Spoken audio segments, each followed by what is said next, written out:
In the year 490 BC, a massive army landed on a quiet Greek beach called Marathon. But this wasn't just any army.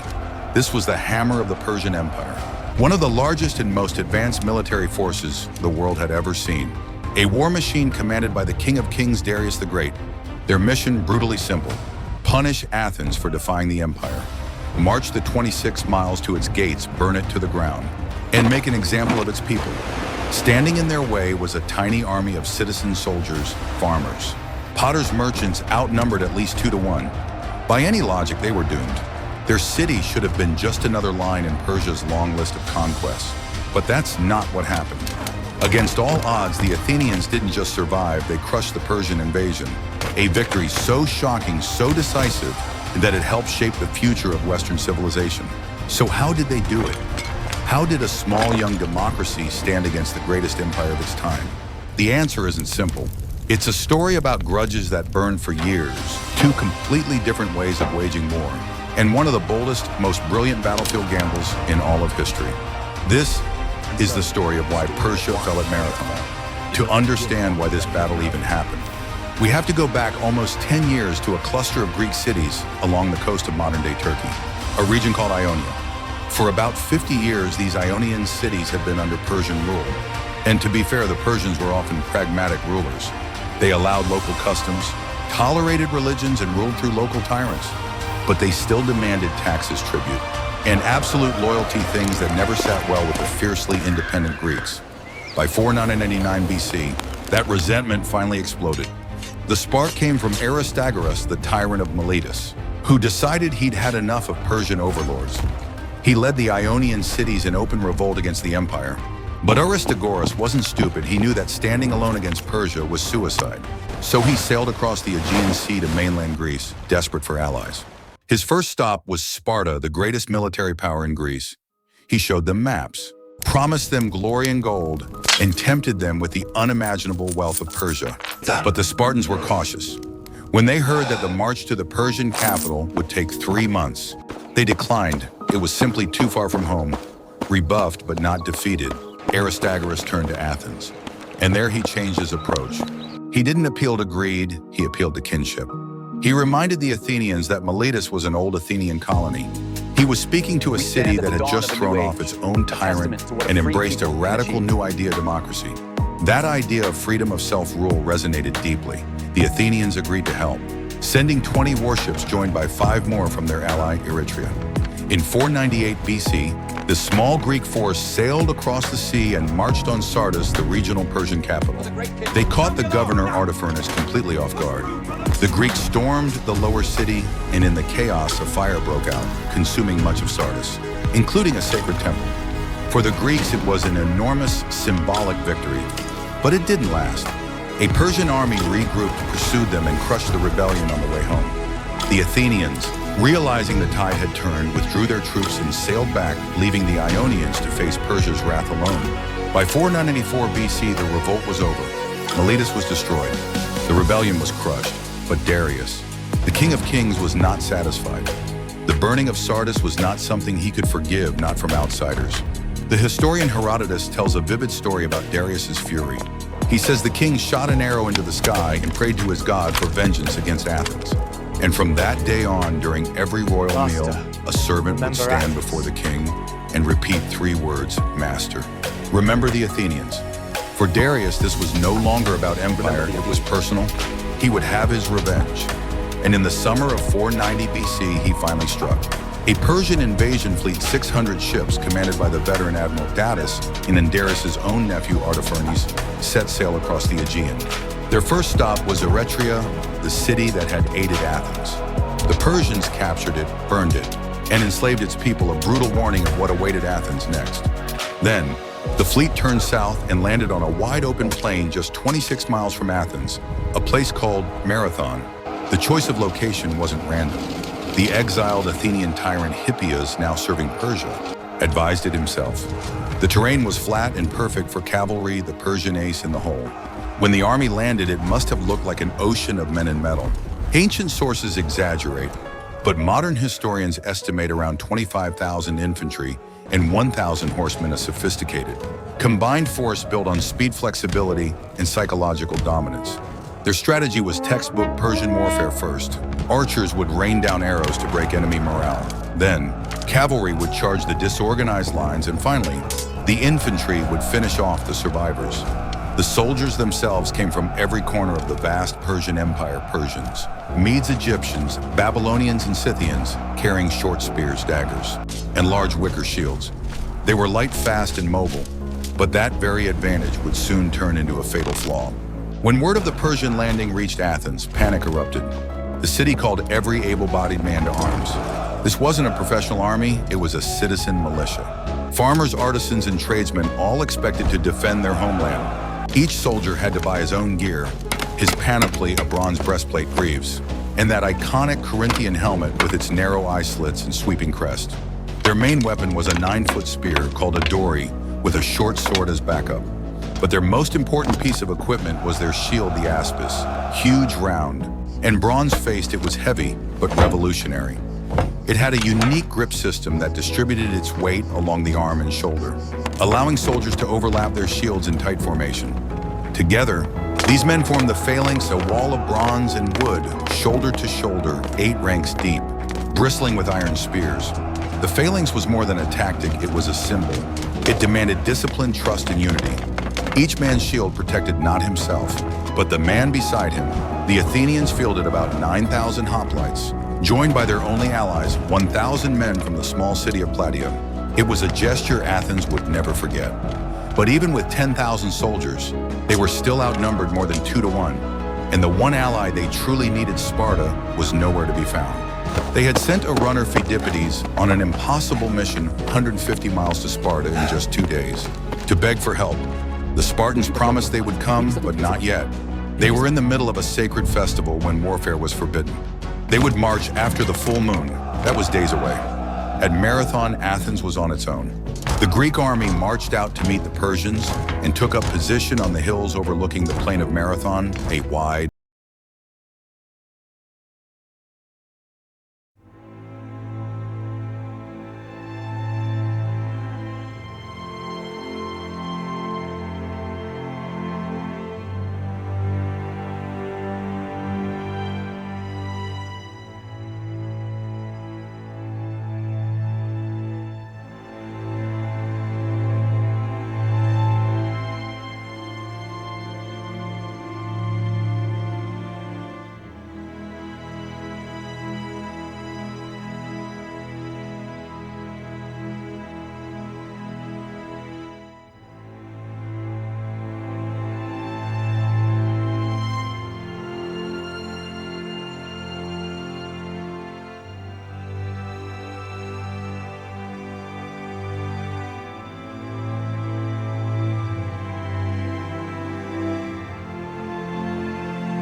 that historians still debate today.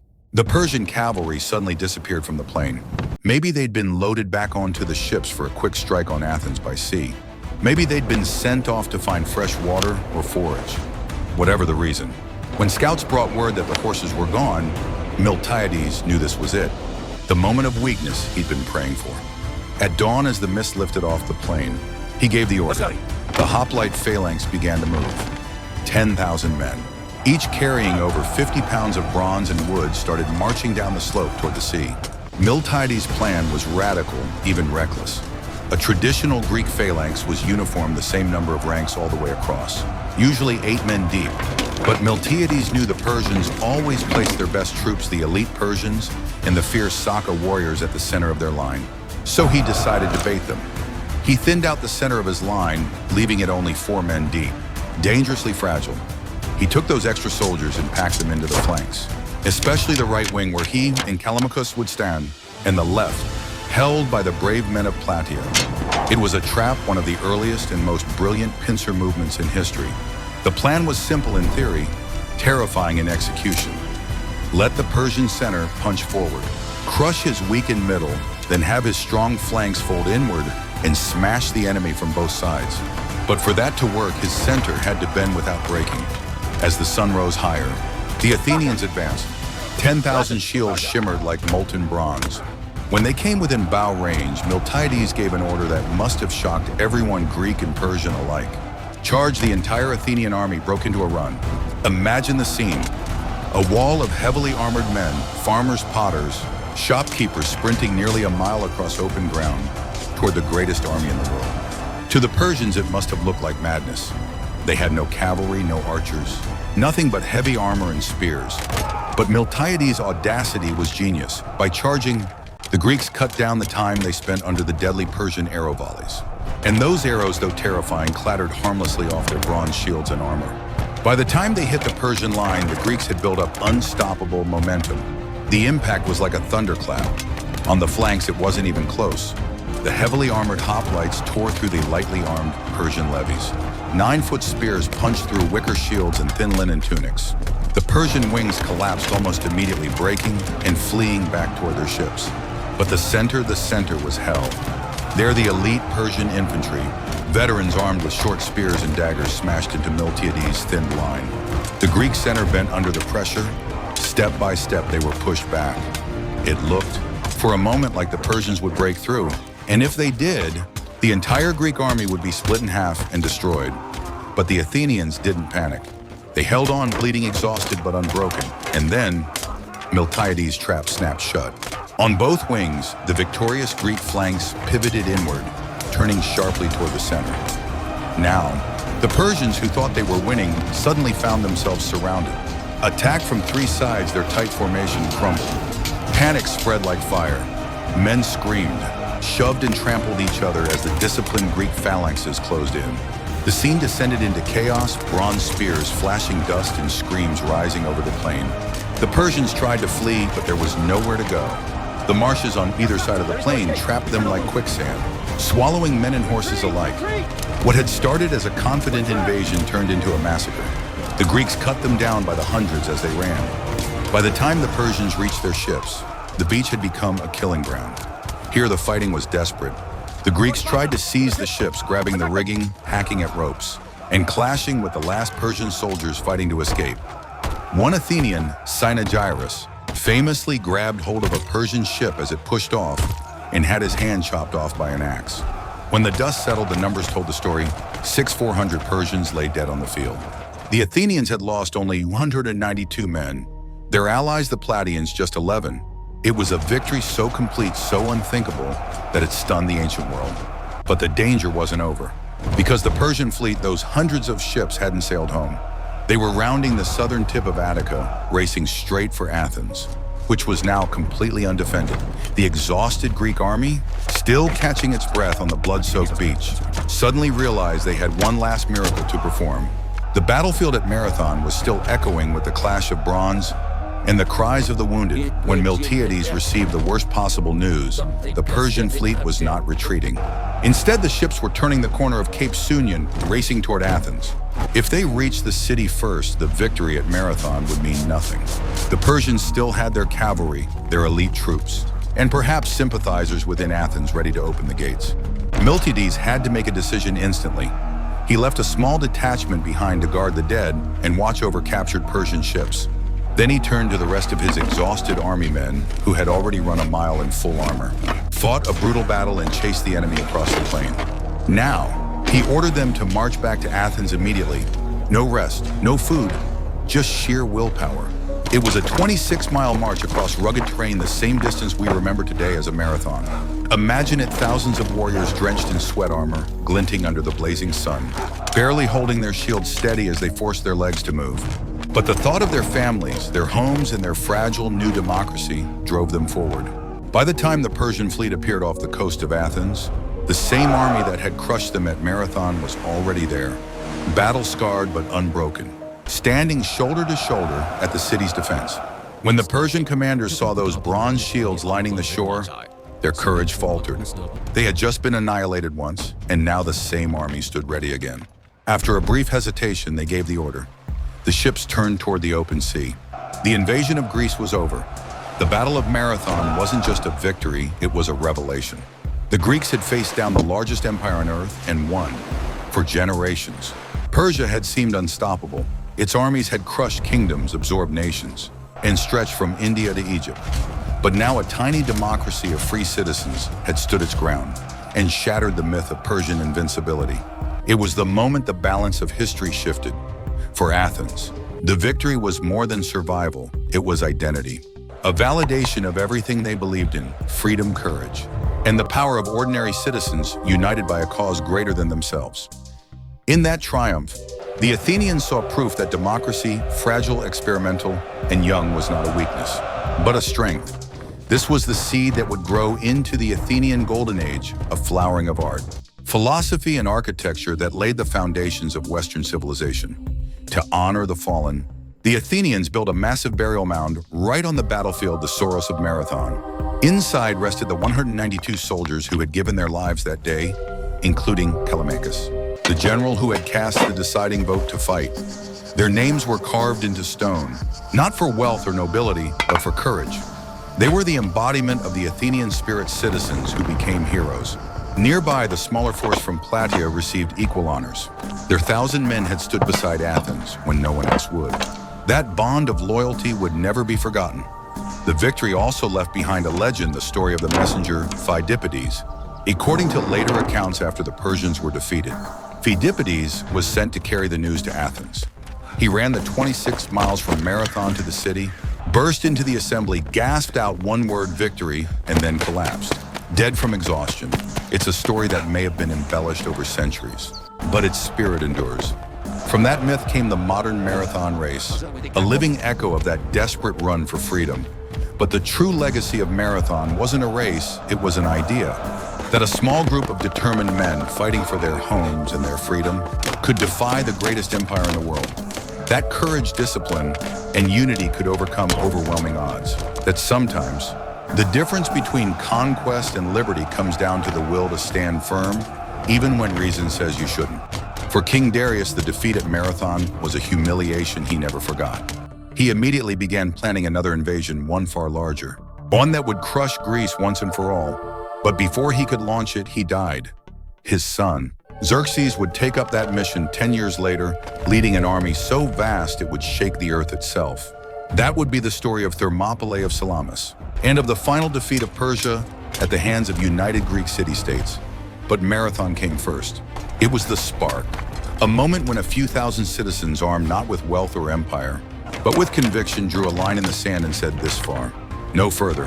When we look back at Marathon today, it's easy to see it as just another line in the history books, another ancient battle fought on a forgotten plain. But for the people who lived it, it was everything. It was the moment Athens proved that freedom wasn't just an idea, it was something worth fighting and dying for. And from that belief came centuries of innovation, democracy, and art that continue to shape the world we live in.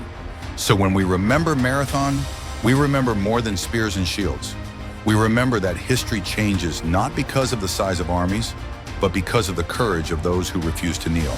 If you love stories of incredible underdogs, of daring tactics, and brilliant risks that change the course of history, make sure to subscribe and ring the bell. Because we explore tales like this every single week, the legend of Marathon still runs today, not just in the miles we measure, but in the courage it inspires. Because the true marathon is the fight to stay free.